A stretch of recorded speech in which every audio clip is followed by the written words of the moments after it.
Brought to you by V-Guard, co-powered by Sensodyne and Vimal. ಬಾಯಲ್ಲಿ ಹೇಳಿ ಕೇಸರಿ. Associate sponsor Ultratech Cement.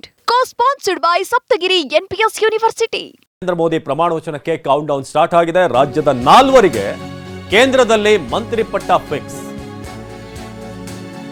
ಪ್ರಧಾನಿ ಮೋದಿ ಪಟ್ಟಾಭಿಷೇಕಕ್ಕೆ ಈಗ ಸಿದ್ಧತೆಗಳಾಗ್ತಾ ಇದೆ. ಜೊತೆಗೆ ರಾಜ್ಯದ 4ವರಿಗೆ ಮಂತ್ರಿ ಪಟ್ಟ ಫಿಕ್ಸ್ ಅನ್ನೋದು ಗೊತ್ತಾಗ್ತಾ ಇದೆ. ಮೋದಿ ಸಂಪುಟದಲ್ಲಿ ರಾಜ್ಯದ 4ವರಿಗೆ jackpot.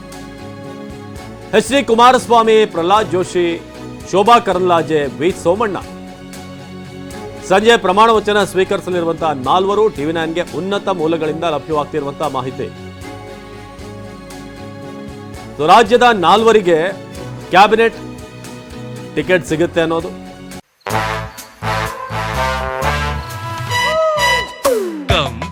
Come, my love, please don't say no, baby. Come, my love. V-Guard ನ air coolers extra large cooling pad ನೊಂದಿಗೆ ಇದು ಎಂತೆಂಥವರನ್ನು ಕೂಲ್ ಆಗಿಸುತ್ತೆ. V-Guard air coolers, long lasting cooling. ಟಿವಿ9ಗೆ ಉನ್ನತ ಮೂಲಗಳಿಂದ ಲಭ್ಯವಾಗ್ತಿರುವಂತಹ ಮಾಹಿತಿ. ಒಂದ್ ಕಡೆ ನರೇಂದ್ರ ಮೋದಿ ಪ್ರಮಾಣ ವಚನಕ್ಕೆ ಕೌಂಟ್ ಡೌನ್ ಶುರುವಾಗ್ತಾ ಇದ್ರೆ, ಹಾಗೇನೆ ರಾಜ್ಯದ 4ವರಿಗೆ ಪ್ರಹ್ಲಾದ್ ಜೋಶಿ ಹಿಂದೆ ಕೂಡ ಸಚಿವರಾಗಿ ಸೇವೆ ಸಲ್ಲಿಸಿದಂಥವ್ರು. ಸೊ ಅವರ ಒಂದು ಪೊಲಿಟಿಕಲ್ ಕೆರಿಯರನ್ನು ಕೂಡ ನೋಡ್ತಾ ಹೋಗೋದಾದರೆ 2004ರಲ್ಲಿ ಮೊದಲನೇ ಬಾರಿ ಸಂಸದರಾದಂಥವ್ರು, 2ನೇ ಬಾರಿ ಮತ್ತೆ ಧಾರವಾಡದಿಂದ ಆಯ್ಕೆ ಆಗ್ತಾರೆ. ಸೊ ನಿರಂತರವಾಗಿ ಇಲ್ಲಿ ಗೆದ್ಕೊಂಡು ಬರ್ತಾ ಇರುವಂಥವ್ರು. ಧಾರವಾಡದಲ್ಲಿ 2014ರಲ್ಲೂ ಕೂಡ ಹ್ಯಾಟ್ರಿಕ್ ಜಯವನ್ನು ಬಾರಿಸಿದ್ರು ಪ್ರಹ್ಲಾದ್ ಜೋಶಿ.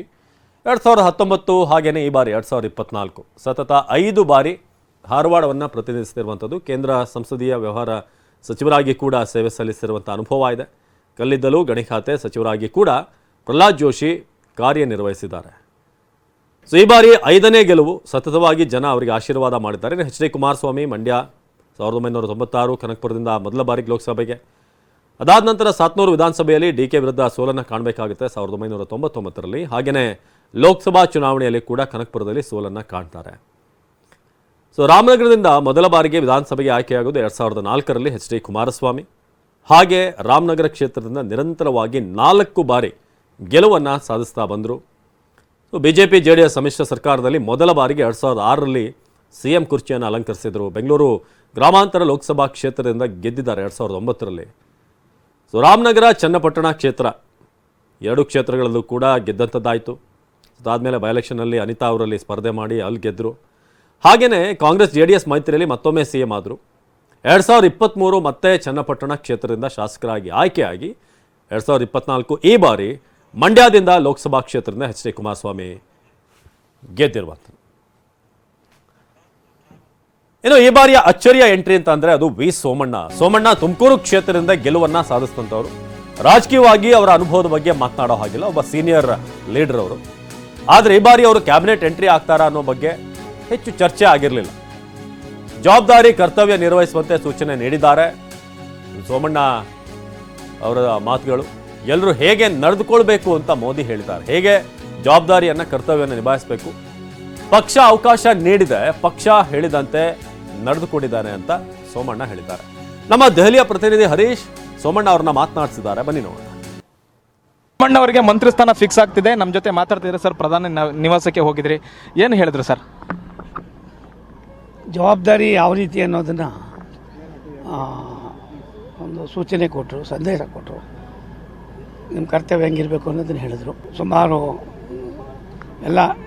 ಎಲ್ಲರಿಗೂ ಕೂಡ ಯಾವ ರೀತಿ ನಡ್ಕೋಬೇಕು, ಏನು ಎತ್ತ, ದೇಶ ಏನು, ಎಲ್ಲರಿಗಿಂತ ದೊಡ್ಡದು ದೇಶಕ್ಕೆ ಯಾವ ರೀತಿ ನಡ್ಕೋಬೇಕು ಅನ್ನೋದನ್ನು ಸರ್.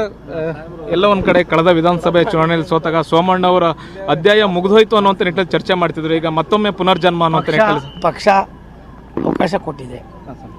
ಪಕ್ಷ ಏನು ಹೇಳ್ತಾ ಅದೆಲ್ಲ ಕೇಳಿದ್ದೀನಿ. ಅದಕ್ಕೆ ಪಕ್ಷ ನನ್ನನ್ನು ಕೂಡ ಗುರುತಿಸಿ ಇವತ್ತು ನಂದು ತುಂಬ ಜವಾಬ್ದಾರಿಯನ್ನು ಜಾಸ್ತಿ ಮಾಡಿದ್ದಾರೆ. ಫಸ್ಟ್ ಬಂದವನು ಬಂದಿಕಾನೆ, ಆಮೇಲೆ ಬೆಂಗಳೂರು ನಗರ, ಆಮೇಲೆ ಬೇರೆ. ಹಾಗಾಗಿ ಎಲ್ಲ ಖಾತೆಯಲ್ಲೂ ಕೂಡ ತನ್ನದೇ ಆದಂಥ ಒಂದು ವೈಶಿಷ್ಟ್ಯತೆ ಇದೆ.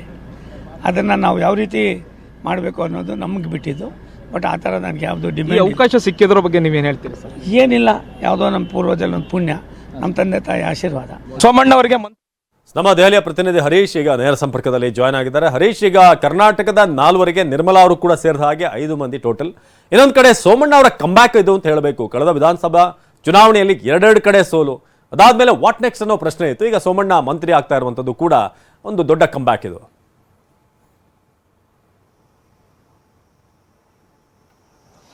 ಹೌದು ಅವಿನಾಶ್, ಇಲ್ಲಿ ಮುಖ್ಯವಾಗಿ ಲಿಂಗಾಯತ ಕೋಟಾ ಅಂತ ಬಂದರೆ ಯಾರಿಗೆ ಕೊಡೋದು ಅನ್ನುವಂತಹ ಚರ್ಚೆಗೆ ಬಂದಾಗ ಬಸವರಾಜ ಬೊಮ್ಮಾಯಿ ಅವರು ಹಾಗೂ ಜಗದೀಶ್ ಶೆಟ್ಟರ್ ಅವರ ಹೆಸರು ಕೂಡ ಮುನ್ನೆಲೆಗೆ ಬಂದಿತ್ತು. ಆದರೆ ರಾಜ್ಯಕ್ಕೆ ಕೇವಲ 3 ಕ್ಯಾಬಿನೆಟ್ ಮಂತ್ರಿಗಳಿಗೆ ಮಾತ್ರ ಅವಕಾಶ ಇತ್ತು.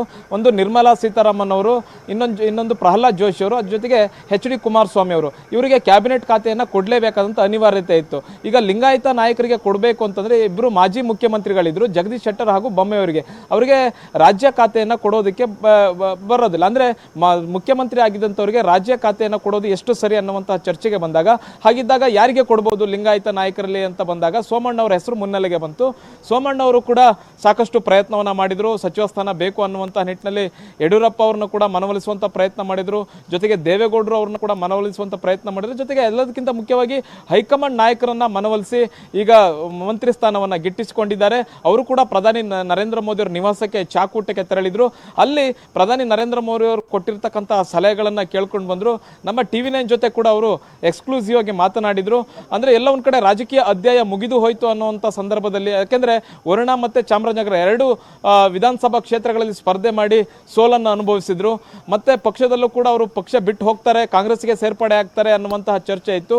ಮತ್ತೆ ವಿಜಯೇಂದ್ರ ಹಾಗೂ ಯಡಿಯೂರಪ್ಪ ಅವರ ವಿರುದ್ಧ ನೇರವಾಗಿ ಸಮರವನ್ನು ಸಾರಿದ್ರು. ನಂತರ ತುಮಕೂರು ಲೋಕಸಭೆಗೆ ಅವರಿಗೆ ಟಿಕೆಟ್ ಸಿಕ್ತು, ಗೆದ್ದಿದ್ದಾರೆ. ಈಗ ಕೇಂದ್ರ ಮಂತ್ರಿ ಕೂಡ ಆಗಿದ್ದಾರೆ. ಇದೊಂದು ರೀತಿ ಅವರಿಗೆ ರಾಜಕೀಯವಾಗಿ ಒಂದು ಹೊಸ ಅಧ್ಯಾಯ ಅನ್ನುವಂಥದ್ದೇ ಹೇಳ್ಬೋದು. ಕೇಂದ್ರ ಮಂತ್ರಿ ಆಗುವಂಥದ್ದು ಅಷ್ಟು ಸುಲಭ ಇಲ್ಲ.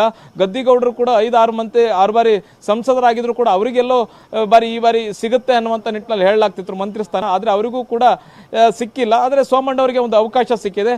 ಇನ್ನು ಶೋಭಾ ಕರಂದ್ಲಾಜೆ ಅವರಿಗೂ ಕೂಡ, ಅವರು ಕೂಡ ಚಿಕ್ಕಮಗಳೂರಲ್ಲಿ ಗೋ ಬ್ಯಾಕ್ ಶೋಭಾ ಕರಂದ್ಲಾಜೆ ಅನ್ನುವಂಥ ನಿಟ್ಟಿನಲ್ಲಿ ಒಂದು ಅಭಿಯಾನ ನಡೆದಿತ್ತು.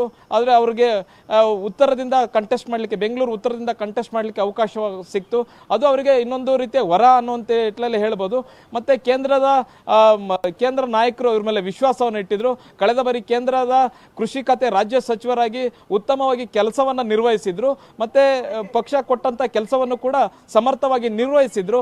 ಹೀಗಾಗಿ ಶೋಭಾ ಕರಂದ್ಲಾಜೆ ಅವರ ಮೇಲೆ ಕೇಂದ್ರ ನಾಯಕರು ವಿಶ್ವಾಸವನ್ನು ಇಟ್ಟು ಮತ್ತೊಮ್ಮೆ ಅವರಿಗೆ ಮಂತ್ರಿ ಸ್ಥಾನಕ್ಕೆ ಅವಕಾಶವನ್ನು ಕೊಟ್ಟಿದ್ದಾರೆ. ಅವರು ರಾಜ್ಯ ಖಾತೆಯ ಸಚಿವರಾಗ್ತಾರೆ. ಆದರೆ ಯಾವ ಇಲಾಖೆ ಸಿಗುತ್ತೆ ಅನ್ನುವಂಥದ್ದನ್ನು ಕೂಡ ನೋಡಬೇಕಾಗುತ್ತೆ. ಸಹಜವಾಗಿ ಪ್ರಹ್ಲಾದ್ ಜೋಶಿ ಅವರು ಸಂಸದೀಯ ವ್ಯವಹಾರಗಳ ಖಾತೆ ಸಚಿವರಾಗಿ ತುಂಬ ಅಚ್ಚುಕಟ್ಟಾಗಿ ನಿರ್ವಹಿಸಿದ್ರು. ವಿರೋಧ ಪಕ್ಷಗಳನ್ನು ಸಂಬೋಳಿಸೋದಾಗಿರ್ಬೋದು ಮತ್ತು ಸರ್ಕಾರವನ್ನು ಸಮರ್ಥಿಸಿಕೊಳ್ಳುವ ನಿಟ್ಟಿನಲ್ಲಾಗಿರ್ಬೋದು ಅವರು ಚೆನ್ನಾಗಿ ತಮ್ಮ ಕೆಲಸವನ್ನು ನಿರ್ವಹಿಸಿದ್ರು. ಮತ್ತು ಅದು ಈಗ ಮೋದಿಯವರ ಸಂಪುಟಕ್ಕೆ ಮತ್ತೆ ಸೇರ್ಪಡೆ ಆಗುವಂಥದ್ದು ಮೋದಿ ಅವರಿಗೂ ಕೂಡ ಅನಿವಾರ್ಯ ಆಗಿತ್ತು. ಮತ್ತು ಜೋಶಿ ಅವರನ್ನ ಸೇರಿಸ್ಕೊಳ್ಳುವಂಥದ್ದು ಮತ್ತು ಅನುಭವ ಇರತಕ್ಕಂತಹ ನಾಯಕ, ಮತ್ತು ದಕ್ಷಿಣ ಭಾರತದಲ್ಲೇ ಒಂದು ಅನುಭವ ಇರತಕ್ಕಂತಹ ನಾಯಕ ಜೋಶಿ ಅವರು. ಹೀಗಾಗಿ ಅವರು ಸೇರ್ಪಡೆ ಬಹಳಷ್ಟು ಅನಿವಾರ್ಯ ಆಗಿತ್ತು. ಅವರು ಕೂಡ ಸೇರ್ಪಡೆ ಆಗಿರುವಂಥದ್ದು. ಸಹಜವಾಗಿ ಕುಮಾರಸ್ವಾಮಿ ಅವರು NDA ಮಿತ್ರ ಪಕ್ಷ JDS ಆಗಿರೋದ್ರಿಂದ, ಮತ್ತು ಮುಖ್ಯವಾಗಿ ಹಳೆ ಮೈಸೂರು ಭಾಗದಲ್ಲಿ ಕಾಂಗ್ರೆಸ್ JDS ಹಾಗೂ BJP ಒಂದೊಳ್ಳೆ ಪರ್ಫಾರ್ಮೆನ್ಸ್ ಮಾಡಿದೆ ಅಂತಂದರೆ ಅದು JDS ನೆರವಿನಿಂದ ಅನ್ನುವಂಥದ್ದೇ ಹೈಕಮಾಂಡ್ ನಾಯಕರಿಗೆ ಸ್ಪಷ್ಟವಾಗಿ ತಿಳಿದಿರುವಂಥದ್ದು. ಹಾಗಾಗಿ ಕುಮಾರಸ್ವಾಮಿ ಅವರು ಕೂಡ ಕ್ಯಾಬಿನೆಟ್ನಲ್ಲಿ ಅವಕಾಶವನ್ನು ಕೊಡಲಾಗ್ತಿದೆ. ಮತ್ತು ಒಂದು ಒಳ್ಳೆ ಉತ್ತಮ ಖಾತೆಯನ್ನು ಕೂಡ ಅವರಿಗೆ ಕೊಡುವಂಥ ಸಾಧ್ಯತೆ ಇದೆ. ಜೊತೆಗೆ ಅವರಿಗೆ ಕೃಷಿ ಖಾತೆ ಕೂಡ ಸಿಗಬಹುದು ಅನ್ನುವಂಥ ನಿಟ್ಟಿನಲ್ಲಿ ಲೆಕ್ಕಾಚಾರಗಳು ಇವೆ. ಅವಿನಾಶ್, ಧನ್ಯವಾದ Harish. Brought you by V-Guard, co-powered by Sensodyne and Vimal. ಬಾಯಲ್ಲಿ ಹೇಳಿ ಕೇಸರಿ. Associate sponsor Ultratech Cement. Co-sponsored by Saptagiri NPS University.